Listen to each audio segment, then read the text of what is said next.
So I was in the shower, I was cleaning my ass and making all sure it's all sparkly, spanky clean. I'm not the funny one, I'm the pretty one. Cock shots. I just checked myself out. Candles, music, wine, and then lube up and get on top. The glory hole's like like Dick Theater.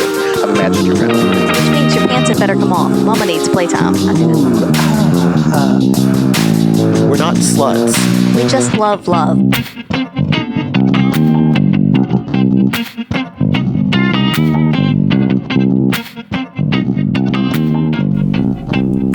Hiya, folks. This is Mrs. Atom. And this is Mr. Adam. Welcome back for another episode here of By the By. Yep. This Friday at our secret spot is our 6th pendulum party.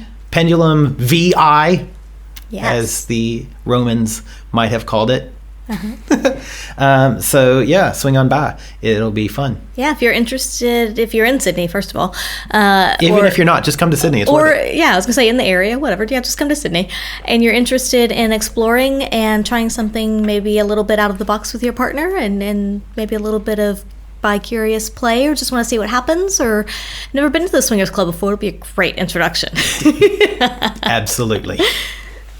And then next Friday we have the FEM, the inaugural FEM. Yes. Hopefully one of many. I have a feeling it will be, which is a ladies only night at our secret spot. So there will be none of the men folk there. Nope. Neither working nor anything else. So yeah, that's going to be exciting. Yes. 2 big Fridays back to back, and I love it.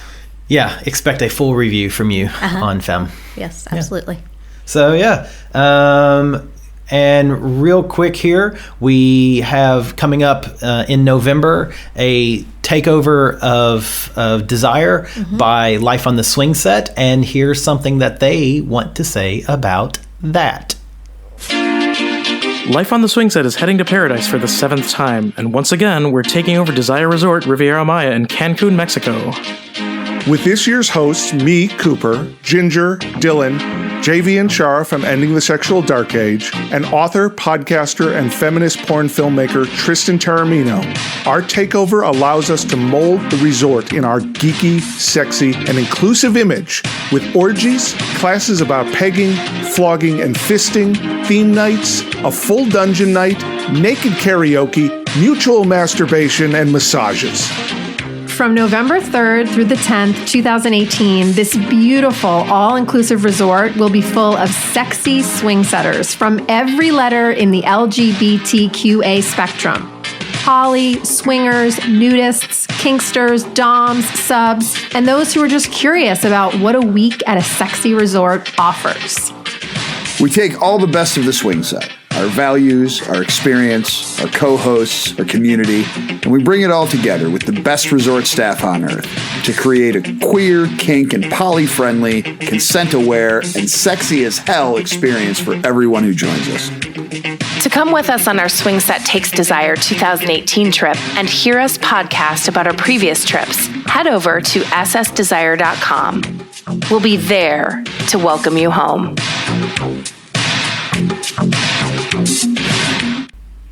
That's going to be so much fun. I know. I'm so excited. So we're going so if anyone wants to join us, we're going to be at the Life on the Swing Set takeover that week in November, and then the other Desire Resort the week Pearl, after. Yeah. So the first week is at Riviera Maya. And then the second week will be at Pearl for the takeover with We Got a Thing and Swinging Down Under, et cetera, et cetera. I think there's like 5 or 6 total podcasters going to be there. It's going to be obnoxious. Yes. Because we all know podcasters, we're obnoxious people. It'll be great. It's going to be a big couple of weeks for us. I'm really excited. Yeah. So yeah, stay tuned. More on that later. This is something I've wanted to talk about for a while. Okay. This is something that excites me, really turns me on. It's the 7 deadly sins. That's because you're a raised Catholic. That's why it turns you on. So I've always loved movies like Seven, and recently I was listening to a TED Talk talking about Gilligan's Island. Because apparently you can have TED Talks on anything now. But one of the points of this TED Talk was that you can take each of the 7 castaways from Gilligan's Island, and they represent one of the 7 deadly sins. Anyone who isn't familiar with the 7 deadly sins, they're also known as capital vices or cardinal sins, and it's a grouping and classification of vices within the Christian teachings. I've got a little bit of history back here if you want me to dive into the history of the 7 deadly sins, and then we'll talk about Gilligan's Island again, because I just sit right back and you'll hear a tale. It'll be great. So while the 7 deadly sins as we know them didn't originate with the Greeks or Romans, they were ancient precedents for them. So Aristotle listed several positive, healthy human qualities, excellences, or virtues. Aristotle also argued that for each positive quality, there were 2 negative vices that are found on each extreme of the virtue. Courage, for example, is the human excellence or virtue in facing fear and risk. Excessive courage makes one rash, while a deficiency of courage would make one cowardly. So the principle of virtue found in the middle, or the mean between excess and deficiency, is Aristotle's notion of the golden mean, which I like because, the whole golden ratio tattoo, it's like perfect. It's like everything. So Aristotle listed virtues like courage, temperance, or self-control, generosity, greatness of soul, prosper, response to anger, friendliness, and wit or charm. So then, to take that back even farther, or take that forward, Roman writers like Horace extolled the value of virtue while listing and warning against vices. In the first one of his writings, he says that, quote, to flee vice is the beginning of virtue, and to have got rid of folly is the beginning of wisdom. And then finally, in 8590, Pope Gregory I revised this list to the more common list of sins, the 7 deadly sins that we're used to. And I have them listed out here. They are lust, gluttony, greed, sloth, wrath, envy, and pride. When did you say that was again? 590 AD. Oh, I heard 8590, and I was really confused. Yes, it's in the future. Yeah, so we traveled to the future in order to. Okay. Yes. So then, if we go back to let's touch on we'll touch on Gilligan's Island here in just a moment, because I think the sins as we know them and really come from Dante's Divine Comedy, and in Purgatorio, the second book of Dante's epic poem. It's structured around the 7 deadly sins. So the most serious sins found at the lowest level are the abuses of the most divine faculty. For Dante and other thinkers, a human's rational faculty makes humans more like God. Abusing that faculty with pride or envy weighs down the soul the most. Abusing one's passions with wrath or lack of passion, as with sloth, also weighs down the soul, but not as much as the abuse of one's rational faculty. Finally, abusing one's desires to have one's physical needs met via greed, gluttony, or lust abuses a faculty that humans share with animals. This is still an abuse that weighs down the soul, but does not weigh it down like the other abuses. Thus, the top levels of the mountain of purgatory have the top listed sins, while the lowest levels have the more serious sins. So what I love about that is that you have greed, gluttony, and lust at the top, so the not so bad ones, and then sloth, then wrath, envy, and pride down at the bottom. Those are the most serious of sins. And it's interesting to me in that growing up a Catholic boy, the first 3, greed, gluttony, and lust, were the bad ones. Everything else was, it was bad, but it wasn't as bad as those. So growing up in the Catholic Church, apparently either I was taught backwards or I learned it backwards, or it's all just fucking broken to begin with. But to talk again about Gilligan's Island. So we have Ginger, Mr. and Mrs. Howell, Gilligan, the skipper to a millionaire, and then Mary Ann and Professor. Do you have any idea of who's who on I these? won't get all 7. So Ginger, which I think is the easiest one to figure out who she is, which sin she represents. Lust. Exactly. Then I also think that Mary Ann would also be easy, because Mary Ann is always looking after Ginger with envy. Envy, yeah. The skipper, who is always abusing both himself and Gilligan, is wrath. And then you have Gilligan, which is sloth, because his laziness often is what got them into the problem or prevents them from getting out of the problem. Professor is pride. Mr. Howell, of course, is greed. And Mrs. Howell would be gluttony. And so it's just interesting to look at that. And that's a common trope throughout modern movies and modern television, is that those 7 sins are sort of a television series or an episode is revolving around those. With all of that said, that was a lot of backstory for me. That's why I wanted to do a 7 deadly sins for swingers. Based off of the actual 7 deadly sins. Exactly. I'm not trying to reinvent the wheel here, because these sins are actually really good sins. And I think that each one of these can derail you as a swinging couple if you sort of go down into that vice. So yeah. Which one do you want to start with? Well, what we both did is we both took the list and sort of wrote down some notes based on what we thought how that vice might derail you. All right. So we can start with your list. All right. I'll start with lust. Okay. What do you have on lust? What do you have to say about that? So for me, I took this as let's look at either online dating through something like a website like RHP or Cassidy or something like that, or this would also work if you're in a club. And that would be, don't focus all of your efforts on a single trigger. And by trigger, I mean I'm attracted to blondes, I'm attracted to tall men, women with big breasts, men with big dicks. Spread the love around. Don't focus that lust, that desire towards just one thing that you find extremely attractive. I think that's a very good way to be disappointed for an evening or for an experience. If you only look after blondes, for instance, you're going to miss some amazing people out there who might not be blonde. And I think that we often do that. We each have a trigger that is something that really gets us going. And if we see that, especially in a club, then we might only focus on that one person and then kind of forget to the detriment of everyone else, and sometimes even our partner.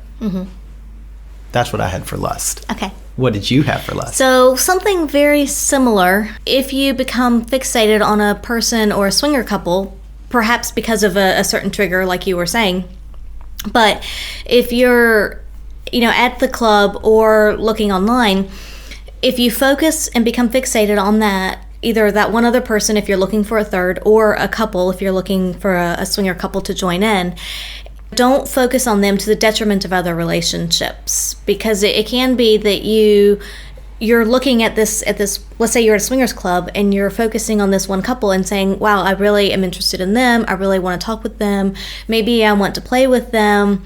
And you may miss out on many others in the room who are interested in you and who are really interesting and potentially very fun people to play with or to have relationships with.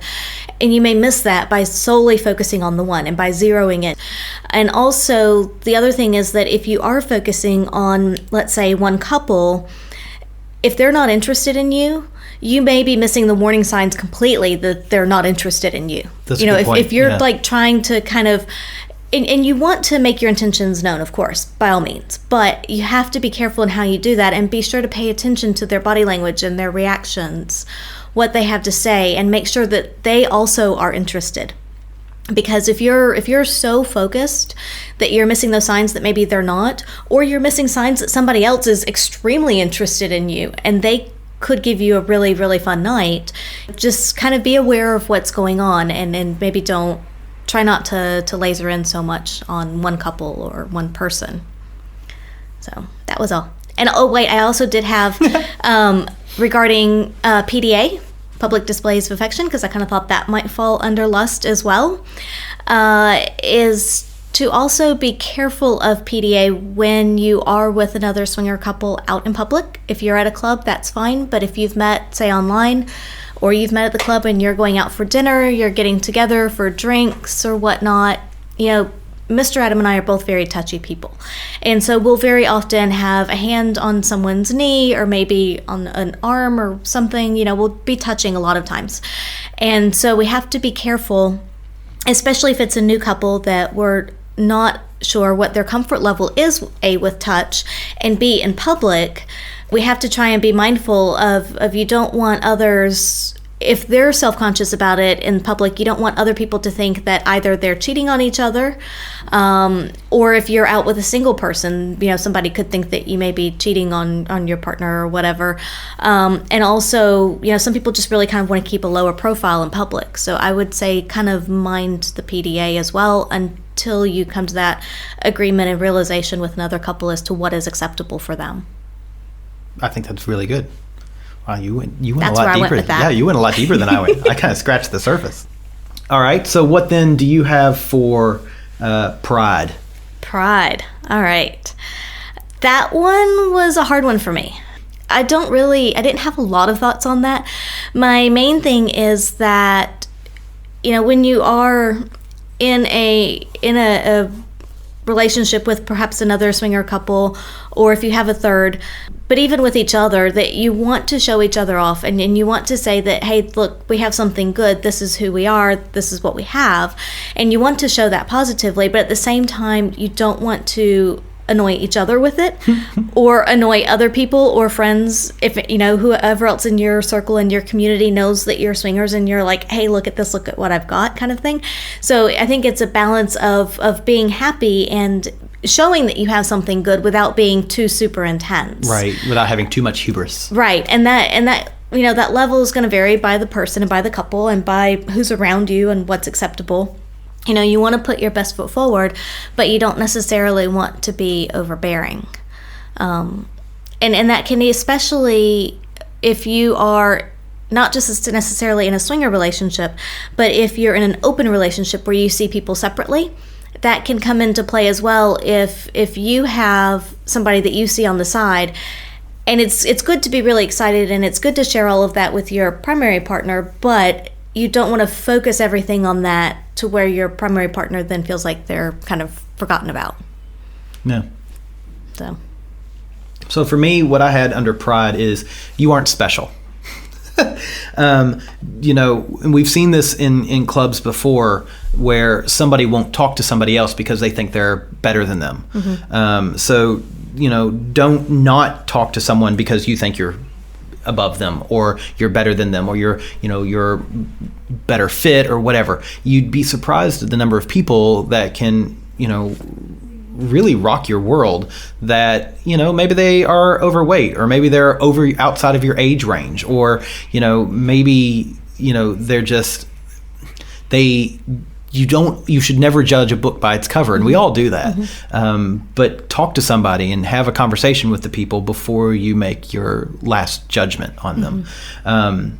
So that would be my advice on pride and how to keep that down is, we all work very hard to make ourselves presentable, but you're no more presentable than maybe the next person who has worked very hard. And that perception is very individual as well. Yeah, absolutely. What you think may be presentable and may be attractive, somebody else may not. So keep that in mind. Like you said, is that nobody's special really, and everybody has their own perceptions as to what is attractive and what makes a fun evening or a good partner or that kind of thing. Yeah, and we've seen that at the clubs before as well, where you've got the group that's like, I don't remember the movie, Mean Girls maybe, the plastics come in, and it's these women who have all worked very hard to make everything sure everything's perfect and they're perfectly coiffed and make-upped and Botoxed, and they tend to only talk to people within their group, and ultimately we've seen it once, we've seen it 1,000 times where they clearly miss out on some great opportunities. And it's sort of bummer. Well, you've left and haven't had a good time. Perhaps if you had spoke to somebody else other than what was your little clique, you might have enjoyed yourself a little more. Or had a different experience even. Yeah. All right. So let's move to gluttony. What do you have on gluttony? That's funny. I lost gluttony. Gluttony fell off my printout, so I didn't fill out my little notes for gluttony. But I know what it is. So gluttony is one of those things that I think can be easily destructive in a swinging relationship. And that's the one where you only want to go out with other people.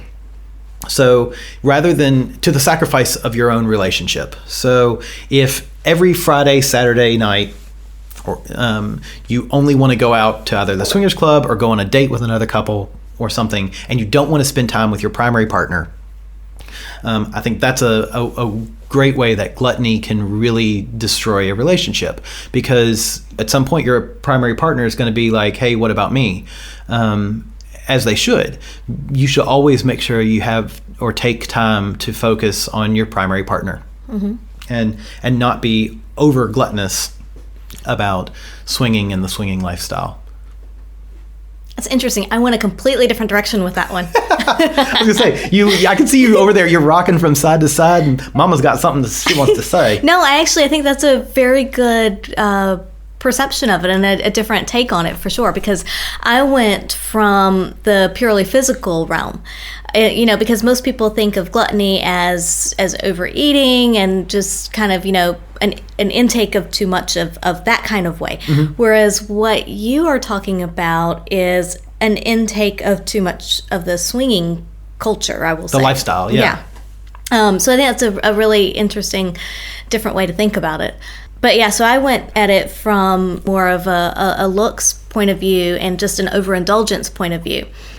People think of what you were talking about before about, don't judge a book by its cover, is that, and I saw something on Twitter recently that was talking about, when you, I'm going to say, rate people like on a scale of 1 to 10, the comment was, is it much easier for a woman to achieve a 9 than for a guy? Okay, yeah. And I think it is, because we, as a society, are generally more forgiving of curves on a woman, stretch marks, that kind of thing, than we are on a guy.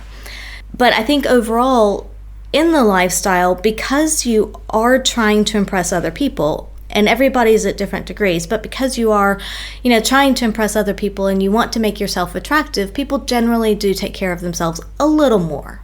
Maybe not hugely more than general society, but I would say a little bit more.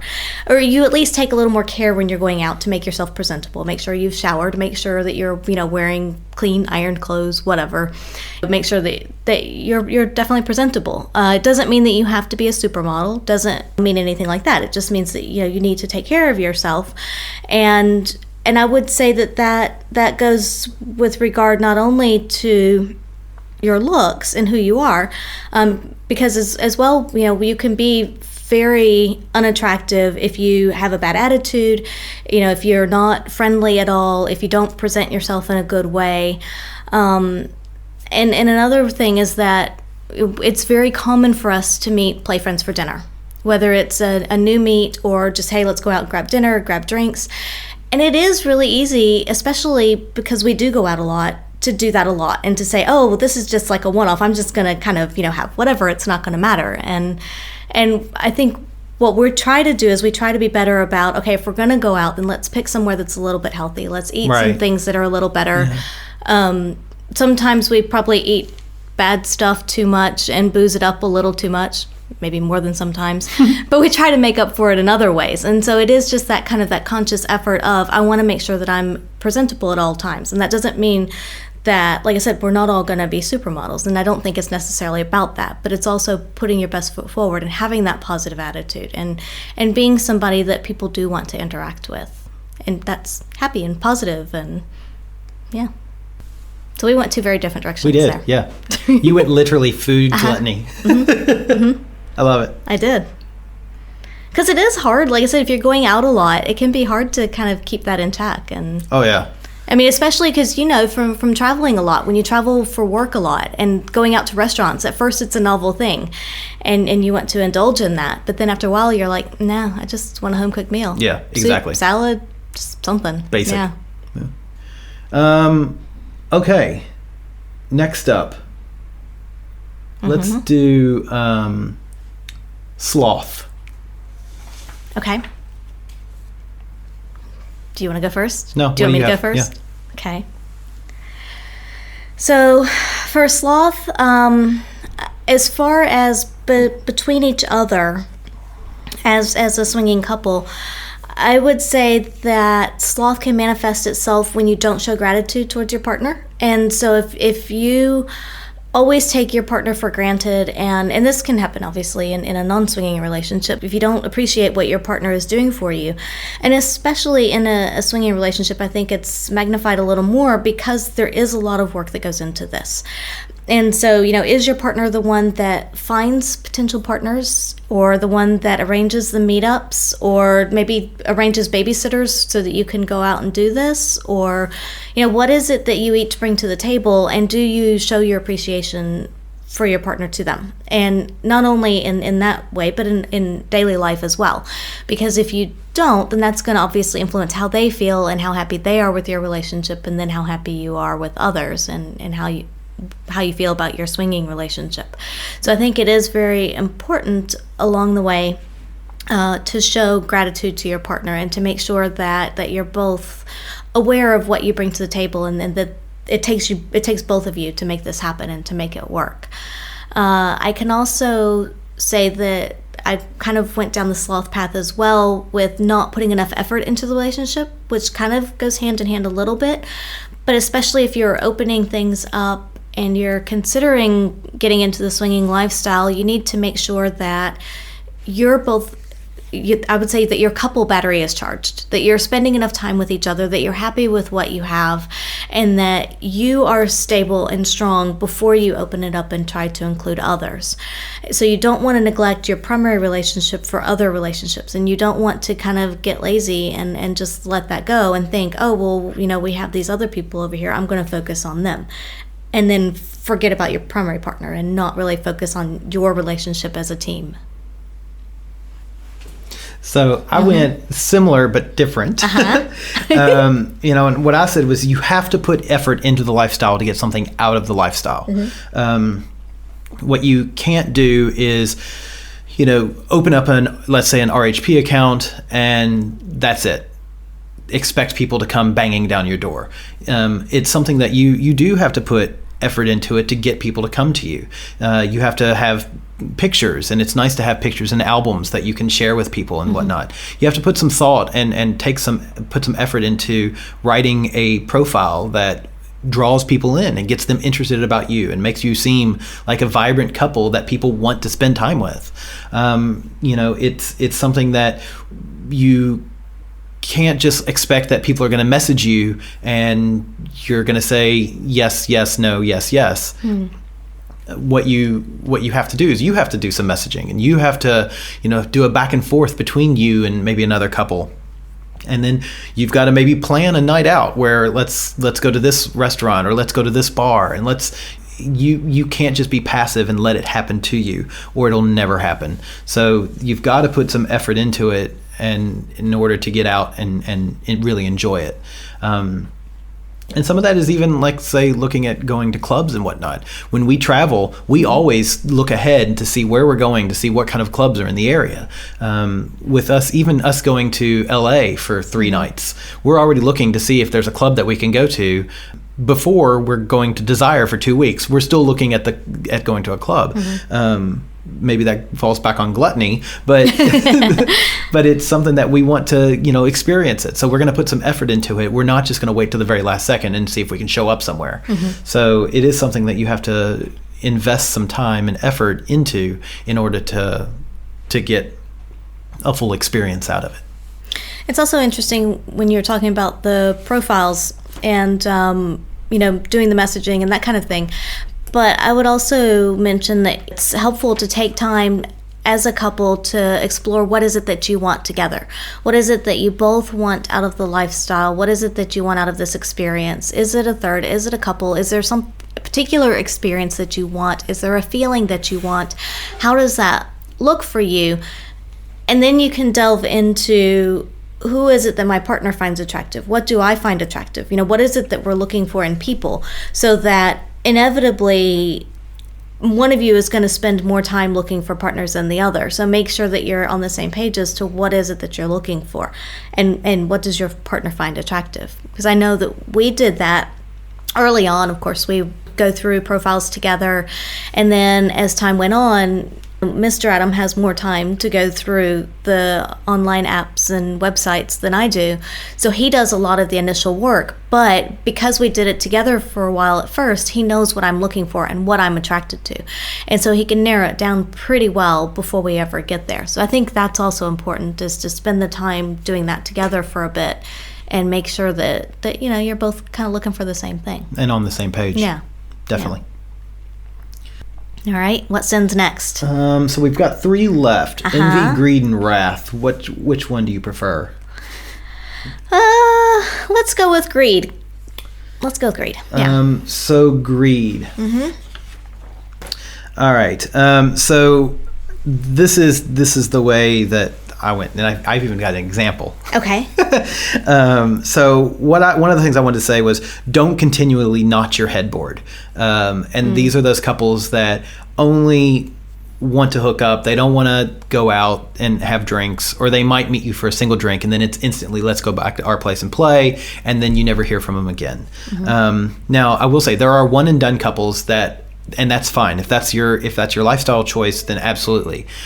But what I mean particularly is the ones that, and this would go with gluttony, is like every time they go out, they just want to hook up with as many people as they can. Or when they're at a club, they want to play with every single couple and just to notch them, put another notch in the lipstick case, as it were. On top of that is, take time to give attention to your partner. Don't take all the attention. Don't let it only be about you, or even as a couple, don't let it only be about you two. If you've got a third, that person deserves something as well. So make sure it's a balanced sort of relationship. And then on top of that, don't prevent your partner from enjoying themselves. And that can be via your attitude, which we've seen recently at the club, where someone wasn't enjoying themselves because their partner was an absolute douche. Or if you want all the attention done to you. Then an example of this would be in a threesome situation. We've got maybe a male and 2 women, where the man just wants the women to dote on him, and occasionally that's fine. If that's that's the setup that you want, if that's the scene that you're playing, then that's absolutely fine. But when every time that's what it looks like, you gotta give something back to your partner or partners in that relationship. And so one of the things I think about is, like, let's say the gentleman. So if the gentleman goes out and he talks to us and tells us about partners that he has and things that he's done, I don't get jealous and be like, hey, he's mine. That ownership and I look at that as greed, that because I want it to only be about me. And when you go out and play, like Femme is a perfect example. I want to know, but it's not like I'm trying to prevent you. Right. I just want to know what you did because I'm interested, and maybe I am greedy for that knowledge, but I don't want it to only be about me. You're not going to stop me from going and having fun just because you can't. Exactly. Yeah. So that I see that as a way that greed can really derail us. Yeah, it's interesting you bring up the recent couple at the club, is because that's I think a perfect example of greed, is that he had something in his mind, a certain experience or expectation, and that's what he wanted, and she was clearly not having as good of a time, and yet he just kept going with it. And I'm pretty sure, which I'm putting words in her mouth, but I'm pretty sure from her behavior that she would have been happier leaving sooner, but yes. Or at least maybe the night taking a different twist. But yet for him it was just, this is what I want, this is what I'm going to do, and it didn't really matter what anybody else thought.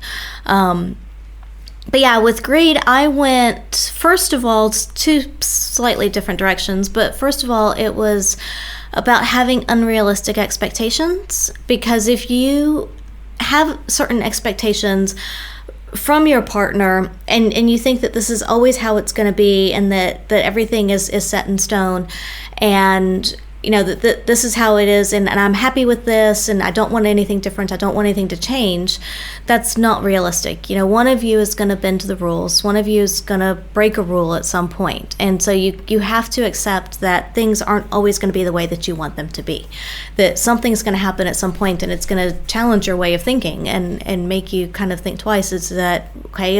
Am I okay with this? Is this an acceptable way for things to be? Or maybe we need to reevaluate how we're doing things. knowing that something is that your way of thinking and your way of being is gonna get challenged at some point, be willing to accept it when it happens and be ready to talk about it with your partner. The other way that I went was a bit like you were saying in, I'm going to say greediness in other partners. In that if you find a couple or a person that you're interested in, don't be too clingy, because that can happen a lot of times, is that, you're like, hey, these people are really interesting, I really like them. And so I'm just going to send them message after message after message after message and just never give them a chance to breathe and to kind of take everything in. So I think it's good to keep in mind that, if there is actually something there between you, between another person or a couple, that a balance will develop naturally. It'll come. If they're interested in you and you're interested in them, it'll happen. So, you want to pay enough attention, but you don't want to be like, hey, I want you kind of thing. Like a yippy little dog. Yeah, like a yippy little dog. And so I think it's good to, of course, make your intentions known and to make it clear what what you want and what your expectations are once you kind of get to know them.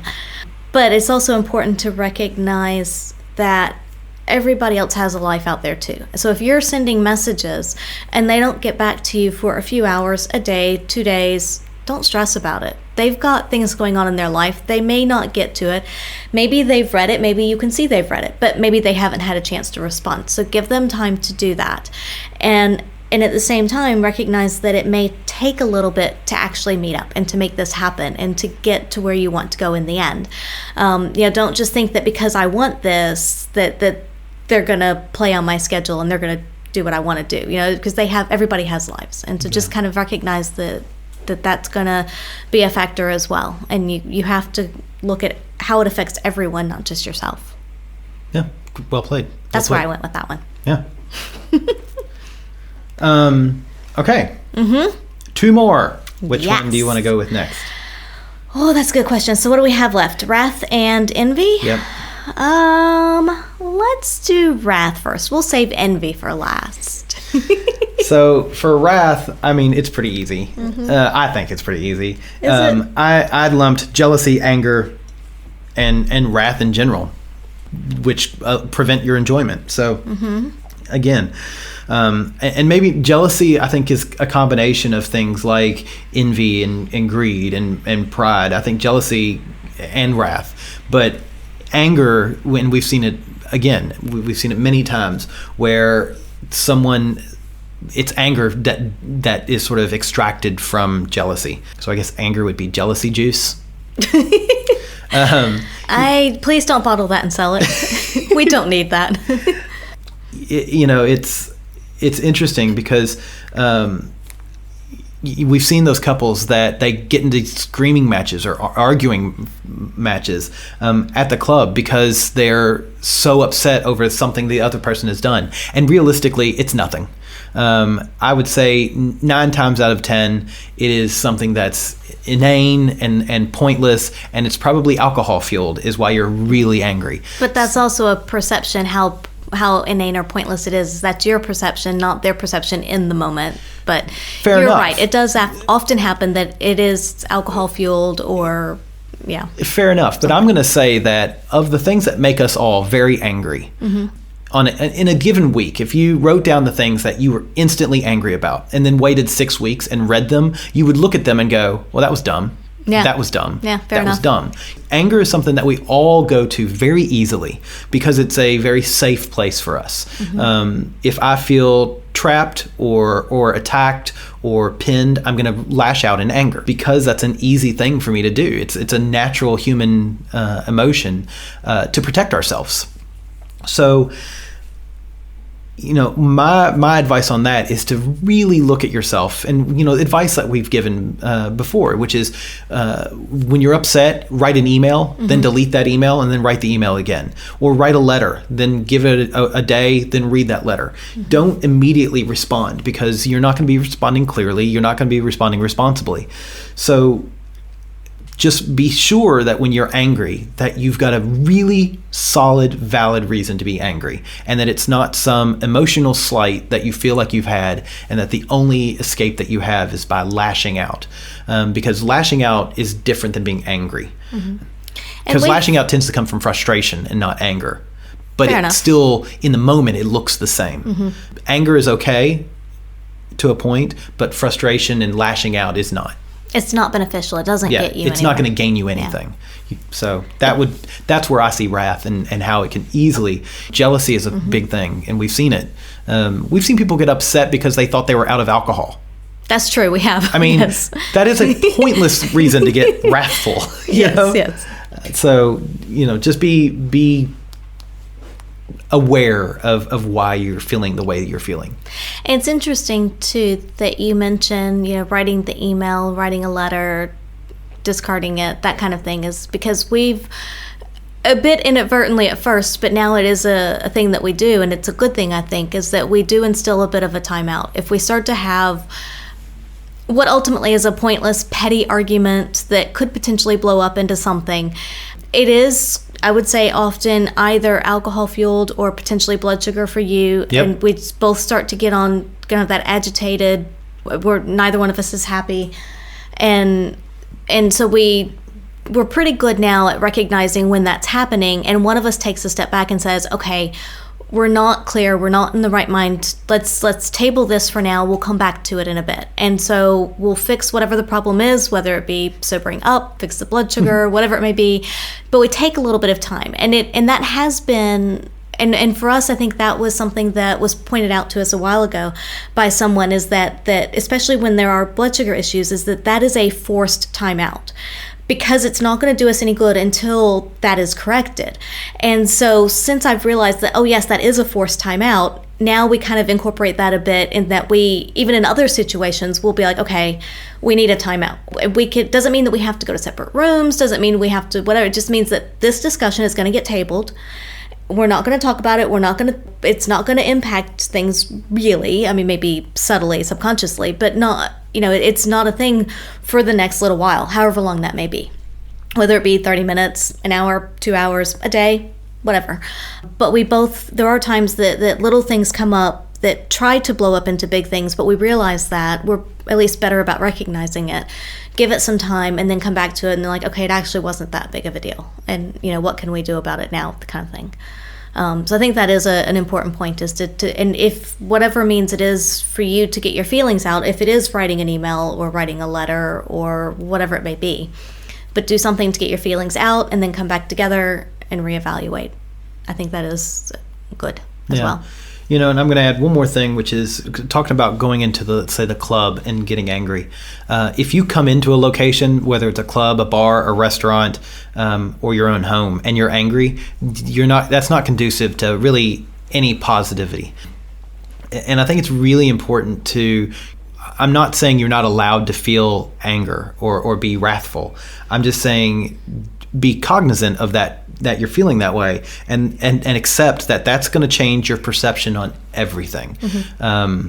It's really interesting, because I've had, the perfect example is I've ordered coffee from a location that I am confident it's the same person making the coffee. It's the same coffee.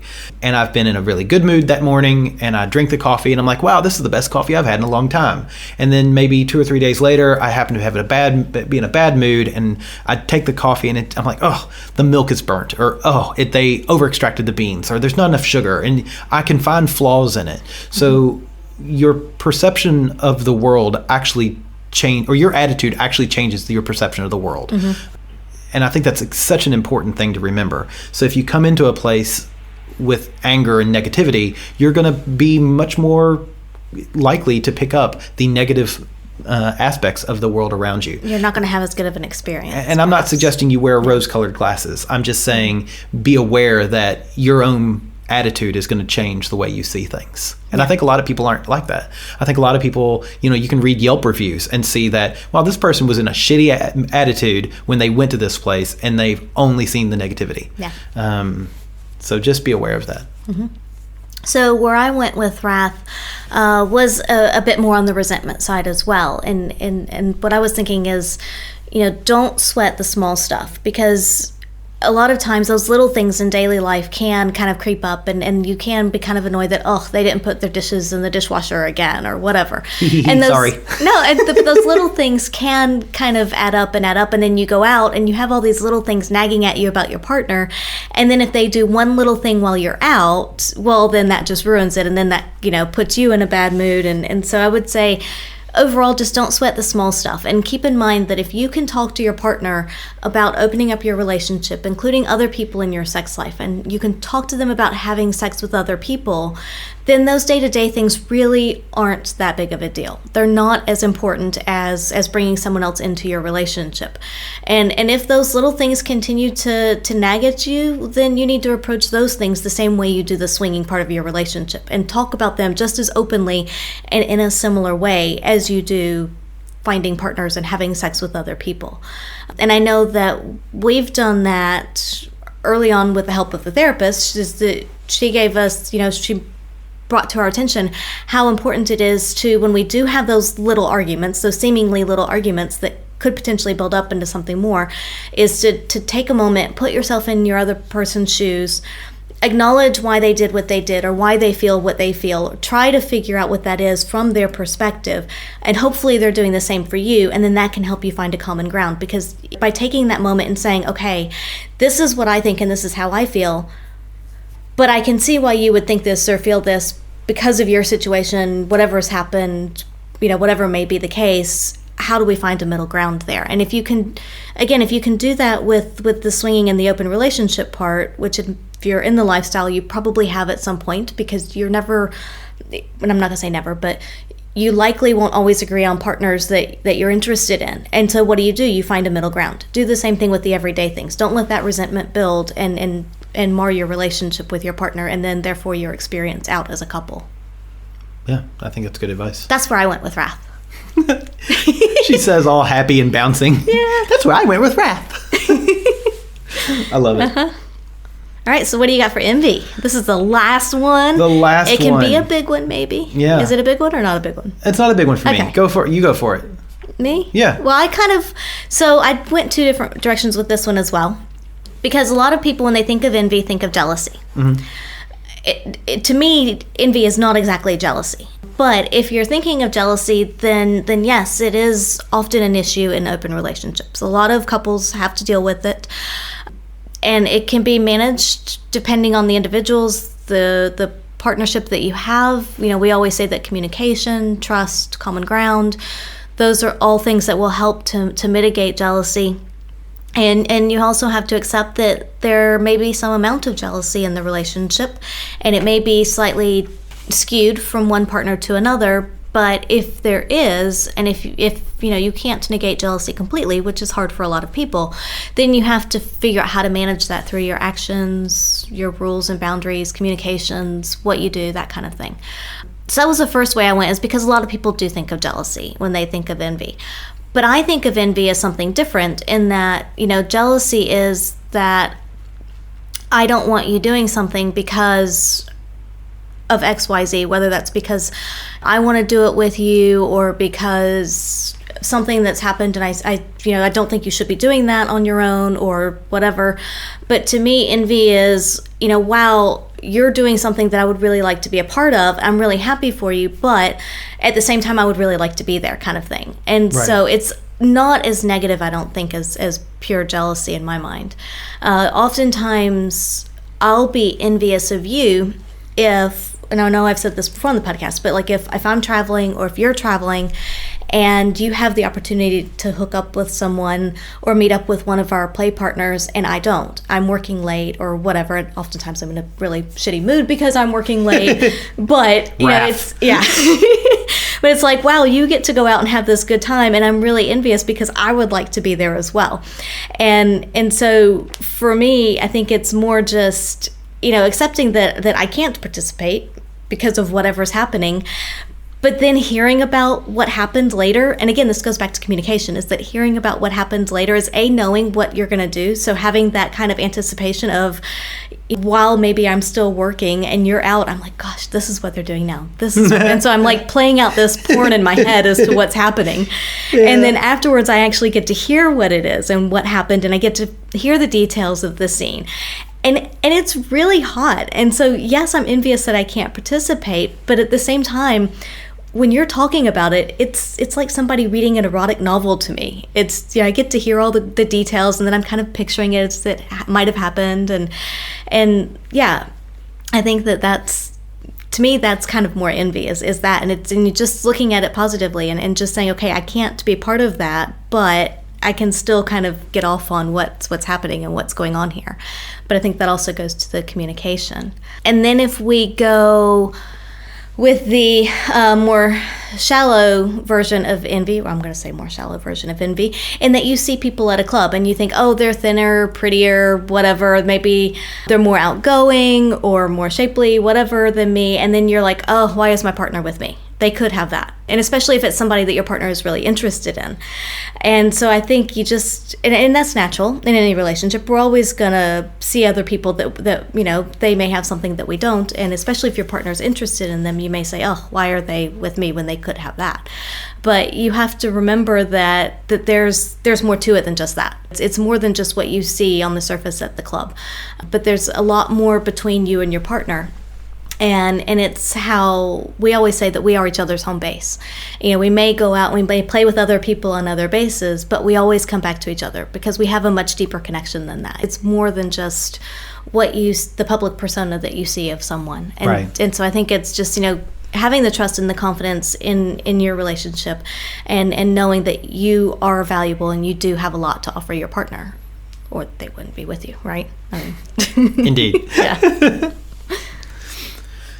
It's interesting because I had some of what you put down as well, but then one of the other things I had was an example of going to a club and seeing a couple getting attention and you wanting that attention. Oh, fair enough. Okay. So it's that they may be getting attention by somebody who you are really interested in, and you're like, how do I get in there and I want some of that attention? Mm-hmm. And again, you're right, it's jealousy, but it's also that base of envy. Like I wish. So for me, envy is wishing I had what you had, which I think is, for me, different than jealousy, because jealousy is often, wow, English is suddenly hard for me, often a bit more of that, I'm upset that you're getting that. It's not that I just want it, it's I don't want you to have it either. I was going to say, it's more negative in that I don't want you to have it. Yeah. So this is just like, I want some of what they're getting.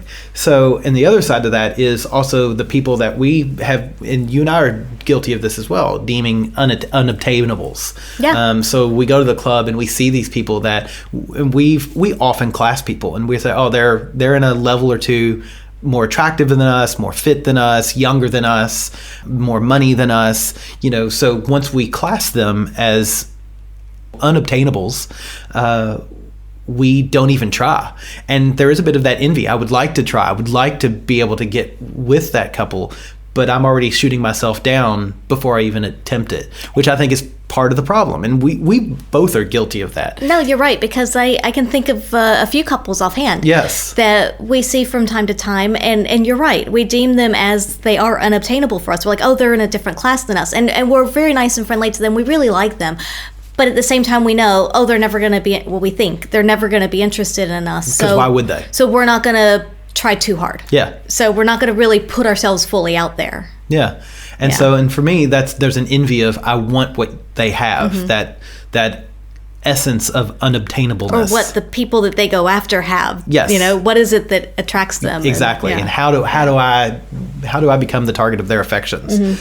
So that's where I took envy. And I know that we're guilty of that. And but yeah, it's just interesting. Yeah, that's an interesting viewpoint of it for sure. So those are the 7.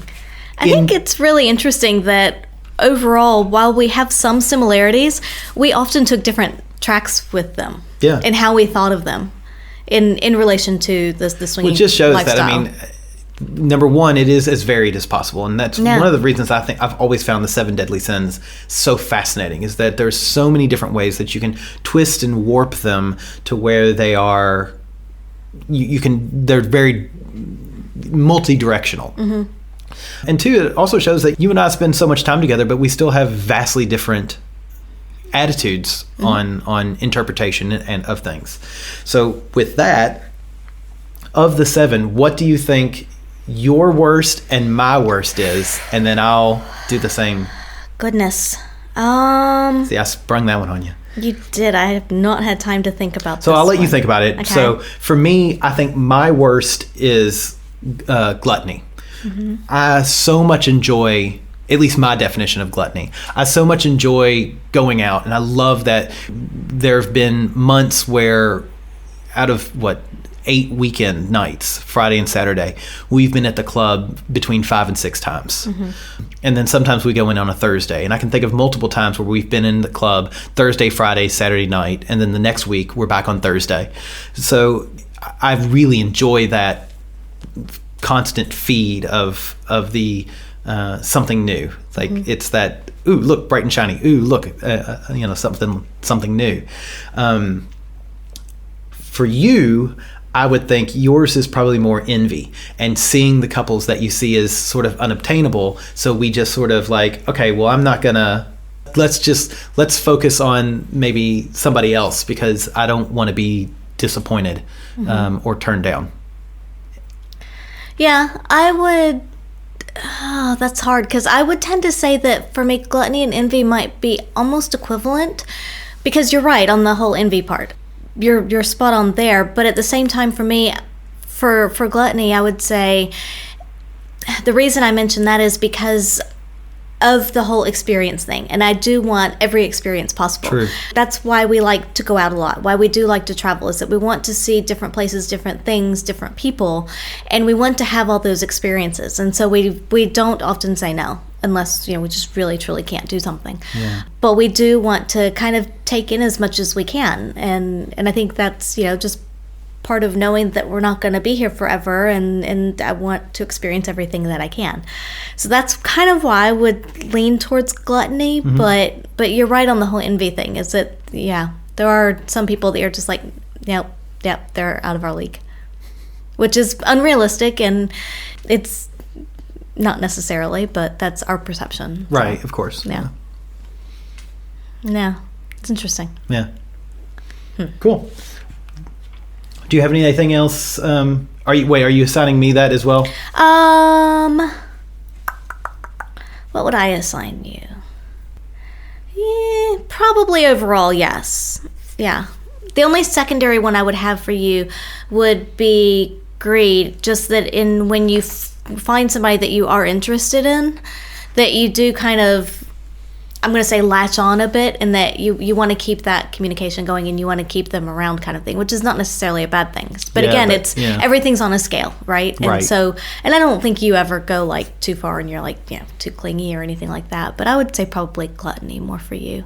I think for the same reason, is that we do like to go out and have experience things, and yeah. What are you thinking? No, you made me think of a joke, and I'm trying to remember the wording of the joke, but I can't remember it. Yeah.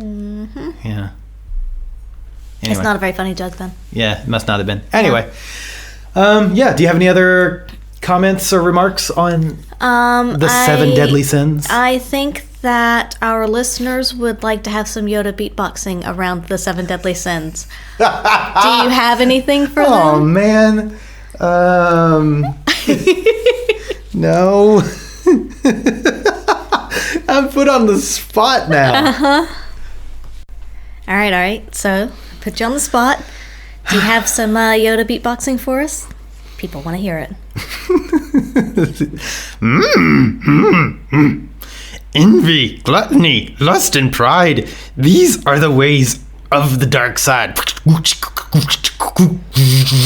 Sloth and greed, especially wrath. Take you these will down the Sith path. Wiki, wiki, wiki. What? Well done. Thank you. So all right. Sorry, folks. That was shit. I really need to work on my voice. Frank Oz, I am not. Well, Frank Oz, I am not. well, at least you have a goal now. I do. Yeah. I do. Can work on your Yoda voice. It'll be my Golda. To be like Yoda. All right. So if you want to reach out to us, you will. Find us on Twitter at By the By Podcast, Facebook at By the By Podcast, and also on the Instagram at By the By Podcast. We are also on www.bytheby.com.au, and you can email us, theatomsoflove@gmail.com. Email us, you will. Questions you will ask. Knowledge you will find. Ooh. And watch out for those 7 deadly sins. They're everywhere. Yep.